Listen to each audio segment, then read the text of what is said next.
আপনাদেরকে আরো কয়েকটা গুরুত্বপূর্ণ খবর দিতে চাই। তার মধ্যে ইউএস আব্রাহাম লিঙ্কনের বর্ধিত মোতায়েন নিয়ে জবাব চেয়েছে এবার মার্কিন সেনেট। লিবিয়ায় গঠনমূলক ও মধ্যস্থতাকারী ভূমিকা অব্যাহত রাখবে তুরস্ক। এবং তুরস্কে ট্রাক বিমান বদলানোর আগে ইরানের হুমকি নিয়ে সিআইএর আস্থা কম ছিল। এখানেও একটা দুর্দান্ত প্রতিবেদন তুরস্ক ফাঁস করে দিয়েছে, ইসরায়েলের কাপড় খুলে দিয়েছে। দর্শক, আপনাদেরকে যে বিষয়গুলো আজকে প্রধান আলোচনায় রাখতে চাই তার প্রধান একটি হলো যে ইরান তার প্ল্যান বি প্রকাশ করতে যাচ্ছে, যেটা আমেরিকার বুকে কাঁপন ধরিয়ে দিয়েছে। আর দ্বিতীয়টি হলো ইসরায়েলের যে গোপন পরিকল্পনা সেটা এবার তুরস্ক ফাঁস করে দিয়েছে। তো আসেন আমরা প্রথমে আপনাদেরকে কয়েকটা আজকে ডেইলি ইভেন্ট জানিয়ে নিচ্ছি, তারপর মূল খবরে আসছি। রাষ্ট্রপতি ডোনাল্ড ট্রাম্প আবারও জোর দিয়ে বলেছেন যে হরমুজ প্রণালীর উপর যুক্তরাষ্ট্রের সম্পূর্ণ নিয়ন্ত্রণ রয়েছে, যদিও ইরানের বিরুদ্ধে ক্রমবর্ধমান যুদ্ধের কারণে এই গুরুত্বপূর্ণ জলপথ দিয়ে জাহাজ চলাচল এক সপ্তাহের মধ্যে সর্বনিম্ন পর্যায়ে নেমে এসেছে। পাশাপাশি তেহরান তার অবস্থানে অটল রয়েছে এবং যুক্তরাষ্ট্রের বিরুদ্ধে প্রতিরোধ অব্যাহত রাখার ও সব দাবি পূরণ না হওয়া পর্যন্ত প্রণালীটি বন্ধ রাখার অঙ্গীকার করেছে। গত এক সপ্তাহের বেশি সময়ের মধ্যে ইসরায়েলি সামরিক বাহিনী গাজায় প্রথম বিমান হামলা চালিয়েছে এবং একই সাথে দক্ষিণ লেবাননে বোমা হামলা ও ধ্বংসযজ্ঞ চালাচ্ছে। যদিও উভয় স্থানে যুদ্ধবিরতি এখনো কার্যকর রয়েছে। তাদের জন্য আসলে যুদ্ধবিরতি লাগে না, তারা মন চাইলে যেটা খুশি সেটাই করতে পারে। এখানে তাদেরকে কেউ কিছু বলতে পারবে না, কারণ তারা হলো পৃথিবীর সবচেয়ে শক্তিধর রাষ্ট্র আমেরিকার অন্যতম লাঠিয়াল বাহিনী। দর্শক, মার্কিন যুক্তরাষ্ট্রের প্রেসিডেন্ট ডোনাল্ড ট্রাম্প তুরস্কে গিয়েছিলেন ন্যাটো সম্মেলনে জুলাই মাসে এবং হঠাৎ করে তিনি তার নির্দিষ্ট বিমান থেকে নেমে একটি ক্যাটারিং ট্রাকে উঠেছিলেন। অর্থাৎ তুরস্কে হঠাৎ করে তার কাছে একটা গোয়েন্দা তথ্য আসে যে ইরান তার উপর হামলা করতে যাচ্ছে মিসাইলের মাধ্যমে। তখন তিনি তার অবস্থান পরিবর্তন করেছেন, সে নির্দিষ্ট বিমানে না উঠে একটি ট্রাকে উঠেছিলেন। পরবর্তী ছোট বিমানে করে নির্দিষ্ট আরেকটি অঞ্চলে চলে গিয়ে জীবন বাঁচিয়েছেন। এই খবরটি আমরা গত কয়েকদিন আগে আপনাদের দিয়েছি। এটার মূল ঘটনা এবার ফাঁস করে দিয়েছে রজব তৈয়ব এরদোয়ানের দেশ তুরস্ক।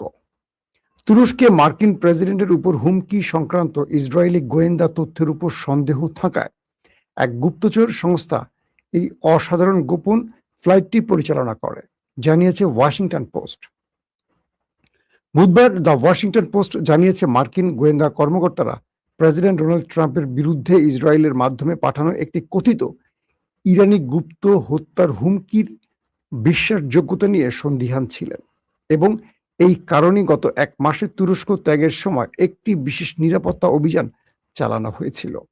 গোয়েন্দা তথ্যের সঙ্গে পরিচিত বর্তমান ও সাবেক মার্কিন কর্মকর্তাদের উদ্ধৃতি দিয়ে প্রতিবেদনে বলা হয়েছে সিআইএ বিশ্লেষকরা ইসরায়েল প্রদত্ত তথ্যকে বিশ্বাসযোগ্য মনে করেনি এবং ট্রাম্প প্রশাসনের কর্মকর্তাদের কাছে তাদের সংশয় প্রকাশ করেছিলেন। পোস্টের প্রতিবেদন অনুযায়ী একজন মার্কিন কর্মকর্তা এই প্রতিবেদনটিতে ইসরায়েল প্রণোদিত, মার্কিন সৃষ্ট নয় এবং নিম্নমানের বলে বিবেচিত বর্ণনা করা হয়েছে। আর জুলাই ন্যাটো সম্মেলন, শীর্ষ সম্মেলনের পর ট্রাম্প তুরস্কের রাজধানী আঙ্কারা ত্যাগ করার সময় গৃহীত বিস্তৃত নিরাপত্তা ব্যবস্থা গোয়েন্দা উদ্বেগগুলো একটি নতুন মাত্রা যোগ করেছেন। আসেন কয়েকটা বিষয় আগে আপনাদের একটু বলি। আসলে ঘটেছিল কি তখন? অর্থাৎ ট্রাম্পের কাছে যখন খবরটি আসে যে তাকে ইরান মিসাইল দিয়ে হত্যা করতে যাচ্ছে, তখন তিনি তার অবস্থান পরিবর্তন করেছিলেন এবং ট্রাম্পের কাছে যে তথ্যটি এসছিল এটি ছিল ইসরায়েলের পাঠানো একটি গোয়েন্দা তথ্য। তুরস্ক সেটির সকল আদ্যপান্ত খুঁজে বের করেছে। তুরস্ক বলছে যে দেশটিতে ন্যাটোর মতো একটি গুরুত্বপূর্ণ সামিট চলছিল এবং তুরস্ক তার সর্বোচ্চ গোয়েন্দা তৎপরতা, নিরাপত্তা বলয় তৈরি করে রেখেছিল বিশ্ব নেতাদের জন্য। সেই স্থানে ইরান কখনো হামলার চিন্তা করার সুযোগ নেই। পাশাপাশি ইরান এই মুহূর্তে, অর্থাৎ ইরান যে সময়টিতে লড়ছে কয়েকটি রাষ্ট্রের সাথে, সেখানে তুরস্কে হামলা করে তুরস্কের আগ্রাসনে বা তুরস্কের টার্গেটে পড়ার কোনো পরিকল্পনা ইরানের ছিল না। কে বলছে? তুরস্ক। এবং এই যে ঘটনাটি ঘটেছে বা বর্ণনা হয়েছে বা ট্রাম্প যা করেছে, এটা ছিল একটি মিথ্যে পরিকল্পনা। অর্থাৎ ইসরায়েল ট্রাম্প যাতে কোনোভাবে তুরস্কে বসে তুরস্কের কোনো স্বার্থ বাস্তবায়ন না করে এবং তুরস্কের সাথে পরিকল্পনা করে ইরানের সাথে কোনো যুদ্ধবিরতি কার্যকর না করে, অর্থাৎ ট্রাম্প যাতে যুদ্ধটা কন্টিনিউ করে, সেই জন্য ট্রাম্পকে এই অতিরিক্ত প্রেশার বা চাপে ফেলতে ইসরায়েলে মিথ্যা তথ্যগুলো প্রচার করেছে বা ট্রাম্পকে বুঝিয়েছে তাদের কাছে গোয়েন্দা তথ্য আছে যে তারা জানে ইরান তাদেরকে হত্যা করতে চায়। তো ইসরায়েল এখানে এক ঢিলে দুটো পাখি মারছে। এক, আমেরিকাকে ইরানের ব্যাপারে আরো ক্ষুব্ধ করছে যাতে আমেরিকা যুদ্ধটা কন্টিনিউ করে। টু, যাতে ট্রাম্প এই যুদ্ধটা বন্ধ করে দিলে ইসরায়েল ট্রাম্পকে হত্যা করতে পারে এবং এর দায় ইরানের ঘাড়ে পড়ে। এটা কিন্তু তুরস্কের গোয়েন্দা তথ্যে চলে আসছে। তার মানে সিআইএ বলছে যে ট্রাম্পকে হত্যা তাদের কাছে কোনো নথি বা তথ্য ছিল না, কিন্তু এই তথ্যটি যেটি ট্রাম্পের কাছে পৌঁছেছে এটা খুবই অবিবেচক এবং এটি অগ্রহণযোগ্য তথ্য ছিল এবং সিআইএর তথ্যের সাথে তুরস্কের তথ্যের মিল আছে।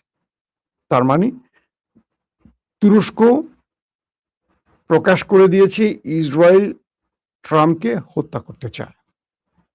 দুটো উপায়। এক, যদি ট্রাম্প মানে যতক্ষণ বা যতদিন ট্রাম্প ইসরায়েলের পরিকল্পনায় থাকবে বা ইসরায়েলের নির্দেশনা অনুসরণ করে এই যুদ্ধটা কন্টিনিউ করবে, ততদিন ইসরায়েল ট্রাম্পকে কিচ্ছু করবে না, বরং তাকে সব রকম পরামর্শ দিয়ে সাহায্য করবে, কারণ তার লাঠিয়াল হিসাবে কাজ করবে ট্রাম্প।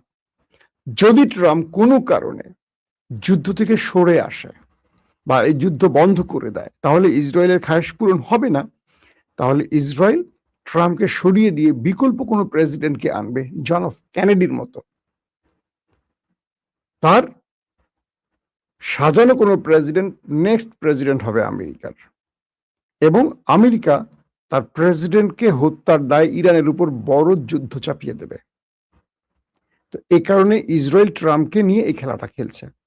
একটা জিনিস বুঝতে হবে, ইরান তুরস্কে তো মারবেই না, আর ইরান এই মুহূর্তে ট্রাম্পকে হত্যা করে তার দেশের মধ্যে বিশাল যুদ্ধ টেনে আনার পলিসিতে নেই, কারণ ইরানের এখন দাবি আদায়ের মূল টার্গেট, কারণ ট্রাম্পকে মেরে দেওয়ার চেয়ে ট্রাম্পের মাধ্যমে দাবিগুলো আদায় ইরানের জন্য সবচেয়ে সহজ পথ।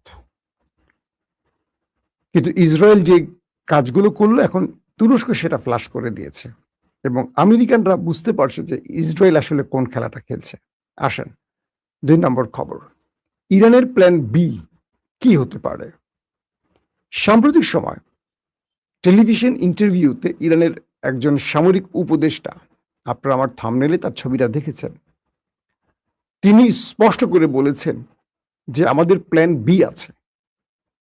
যদি আমেরিকা ইরানে নিউক্লিয়ার অ্যাটাক করে বসে, অর্থাৎ তিনি বলছেন যে আমাদের কাছে তথ্য আছে, আমাদের সাথে যুদ্ধে পেরে না উঠে আমেরিকা ইরানে একটা নিউক্লিয়ার বা পারমাণবিক অ্যাটাকের পরিকল্পনা করছে। তো আমরা যে তথ্যটি পেয়েছি যে ইরানে তারা একটা পারমাণবিক অ্যাটাক করতে পারে, আমেরিকা তাদেরকে আমরা এইটুকু বলে দেই যে সময়টিতে আমেরিকা ইরানে পারমাণবিক অ্যাটাক করবে তার কয়েক ঘন্টা না কয়েক মিনিট পর মার্কিন যুক্তরাষ্ট্রের যে ঘাঁটিগুলো আছে প্রত্যেকটা আমাদের দখলে চলে আসবে। এবং আমরা এইটুকু বলে দিচ্ছি আমেরিকাকে যে মধ্যপ্রাচ্যে থাকা মার্কিন যুক্তরাষ্ট্রের একজন সেনা সদস্য জীবিত আর তার দেশে ফেরত যেতে পারবে না। কে বলছে? ইরানের সামরিক উপদেষ্টা। তিনি আরো বলছেন যে আমরা প্রত্যেকটা মার্কিন ঘাঁটি আমাদের টার্গেট বলয়ে রেখেছি। এখন পর্যন্ত আমরা যা কিছু করেছি আমেরিকাকে একটা পথ খুলে দিয়েছে যে আমরা আক্রমণ করছি, কিন্তু আমেরিকাকে বোঝাচ্ছি যে তুমি এখান থেকে চলে যাও। কিন্তু যখন আমেরিকা ইরানে নিউক্লিয়ার অ্যাটাক করবে তখন আমরা আমেরিকাকে চলে যাওয়ার রাস্তা দিব না, আমেরিকাকে পুরোপুরি মুছে দেওয়ার রাস্তাটা তৈরি করব। মানে প্রত্যেকটা মার্কিন ঘাঁটি যেটা প্রায় 20-25টা ঘাঁটি আছে গালফ কান্ট্রিতে, প্রত্যেকটা আমরা ধ্বংস করবো এবং প্রত্যেকটা সেনাকে আমরা ওপারে পাঠাবো। পাশাপাশি তাদের একটি সামরিক অস্ত্র, প্রযুক্তি, রাডার সিস্টেম, তারপর যুদ্ধ বিমান, ড্রোন, প্রতিরক্ষা ব্যবস্থা কিচ্ছু ফেরত যাবে না, সবগুলো আমরা ধ্বংস করে দেব। শুধু তাই নয়, স্বয়ং খোদ মার্কিন যুক্তরাষ্ট্রের ভেতরে আমরা অ্যাটাক করব। এটা হলো সবচেয়ে সেন্সিটিভ ওয়ার্ড। আমেরিকার ভেতরে ইরান অ্যাটাক করবে মানে কি? ইরানের কাছে কি সেই প্রযুক্তি আছে? ইরান হয়তোবা সেই ইঙ্গিতটাই দিচ্ছে। তাদের কাছে হয়তো আইসিবিএম পৌঁছে গেছে, ইন্টারকন্টিনেন্টাল ব্যালিস্টিক মিসাইল হয়তোবা ইরান তৈরি করেছে, যেটা আমরা এর আগে দেখেছিলাম। মার্কিন একটি ঘাঁটিকে টার্গেট করেছিল, গাউসিয়া, মনে আছে আপনাদের, যেটা ভারত সাগরের কাছে। তো এখন ডিয়াগো গার্সিয়া যেটাকে বলা হয়। তো এখন যেই বিষয়টি তৈরি হলো, এই বক্তব্যে দুটো জিনিস স্পষ্ট করলো ইরান, যে ইরানের কাছে হয়তোবা নিউক্লিয়ার আছে। কারণ ইরান বলছে যে আমরা মধ্যপ্রাচ্যে থাকা প্রত্যেকটি ঘাঁটি উড়িয়ে দেব, শুধু না, প্রত্যেকটা ঘাঁটির একজন সেনাকে আর ফেরত যেতে দেব না। 50,000 মার্কিন সেনা রয়েছে মধ্যপ্রাচ্যে এবং বিলিয়ন না ট্রিলিয়ন ট্রিলিয়ন ডলারের সামরিক অস্ত্র, আধুনিক অস্ত্র রয়েছে এই মধ্যপ্রাচ্যে, সবগুলো মাটির সাথে মিশিয়ে দেবে ইরান, এই ঘোষণা। 2 নম্বর, খোদ আমেরিকার ভেতরে অ্যাটাক করবে। তার মানে ইরান হয়তোবা এই বক্তব্যটির মাধ্যমে বিশ্বকে বোঝাতে চাইছে তাদের কাছে আইসিবিএম আছে, পাশাপাশি নিউক্লিয়ার আছে। হয়তোবা তারা প্রকাশ্যে শব্দটা ব্যবহার করছে না। এখন আমেরিকাকে এই বক্তব্যটির মাধ্যমে যে থ্রেটটা দিল ইরান, সেটা হলো যে তুমি আমার দেশে নিউক্লিয়ার অ্যাটাকের কয়েক মিনিট পর তুমি অ্যাটাক করবা, সূর্যোদয়ের জন্য আমরা ওয়েট করব না, সূর্যোদয়ের আগেই বা সূর্যাস্তের আগেই আমরা তোমার টার্গেটগুলোকে মাটির সাথে মিশিয়ে ফেলবো। এখন তুমি সিদ্ধান্ত নাও তুমি কি করতে চাও। অর্থাৎ ইরান তার প্ল্যান 1 বা প্ল্যান এতে রেখেছে যুদ্ধে প্রতিঘাত। প্রতিটা মুহূর্তে তারা আমেরিকাকে টার্গেট করে অ্যাটাক করবে, আমেরিকার জবাব দেবে। এতে করে আমেরিকা ইরানের শর্ত মানবে এবং ইরান তার সাকসেস এখান থেকে নিয়ে আসবে। যদি আমেরিকা ইরানের ভেতরে কোনো নিউক্লিয়ার অ্যাটাক করে বসে, এটা হবে ইরানের প্ল্যান বি, এটাকে মোকাবেলা এবং প্রতি উত্তর। তো এই প্রতি উত্তরটা ইরান কি দিতে চাচ্ছে বা কি দেবে, সেইটার ইঙ্গিত তার সামরিক বিশ্লেষকরা কিছুক্ষণ আগে একটি খবরের মাধ্যমে প্রকাশ করেছে, বা তিনি এক টেলিভিশন ইন্টারভিউতে এই বিষয়গুলো স্পষ্ট করেছেন। তার মানে ইরান আমেরিকাকে মোকাবেলায় সর্বসময়ের জন্য সর্ব অবস্থার মধ্যেই তাদেরকে প্রতিহতের সকল বিকল্প পথ খোলা রেখেছে। এবং ইরান যে বারবার বলছে তাদের কাছে এমন কিছু আছে যেটা আমেরিকা কল্পনা করেনি, এই সামরিক উপদেষ্টার বা অ্যাডভাইজারের এই বক্তব্যে সেটা স্পষ্ট বা প্রমাণিত হয়েছে। সাম্প্রতিক সময় দেখবেন ইরান হরমুজে কয়েক দফা অ্যাটাক করেছে, কিন্তু আমেরিকা প্রতি উত্তর দেয়নি।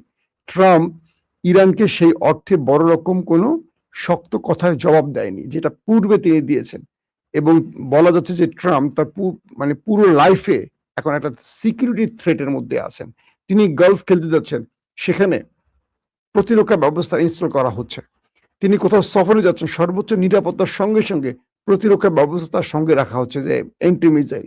অর্থাৎ নিজ দেশে বা বাহিরে ট্রাম্প পুরোপুরি এখন এক অনিশ্চিত যাত্রার মধ্যে আছেন এবং ট্রাম্প চরম হতাশাগ্রস্তের মধ্যে আছেন যে এই ইরান যুদ্ধটা তিনি করে কি লাভ পেলেন। একদিকে মধ্যবর্তী নির্বাচনে পরাজয়ের আশঙ্কা তার রয়েছে, অন্যদিকে তার জীবন হুমকিতে রয়েছে।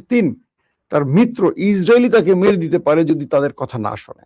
তাহলে ট্রাম্প একসঙ্গে 3টা গ্যারাকলে পরে তার 2টা পা 3 দিকে চলে গেছে। ও আচ্ছা, ট্রাম্পের আবার 3টা পা, 2 পাশে 2টা, মাঝখানে একটা পা আছে বোধহয়, না? তো এখন ট্রাম্প আটকা পড়ে গেছে 3 দিকে 3 পা দিয়ে। ইরান তাকে নিয়ে এখন একটা কি বলবো, কঠিন খেলায় মেতে উঠছে। ইরান আবারও বলছে হরমুজ তাদের কন্ট্রোলে আছে, এই হরমুজ তারা কোনোভাবেই আমেরিকার হাতে দেবে না। পাশাপাশি ইরানের শেষ 4টি শর্ত না মানলে অনির্দিষ্টকালের জন্য অথবা স্থায়ীভাবে হরমুজ প্রণালী বন্ধ করে রাখবে ইরান। দর্শক, এখনকার মতো বিদায় নিচ্ছি, ইনশাআল্লাহ আবার দেখা হবে। তার আগে বলছি আমি আবারও সফরে বেরোচ্ছি। তো আমার বন্ধুরা যারা আছেন, আমি খুলনা, যশোর এই অঞ্চলটা সফরে যাব, কুষ্টিয়া আমার বড় হওয়ার শহর, জন্মস্থান, সেখানে যাব। একটা লম্বা সফরে থাকবো। আমি সফর থেকে চেষ্টা করব আপনাদের সাথে কন্টিনিউ লাইভে আসার এবং আপডেট খবরগুলো দেওয়ার জন্য।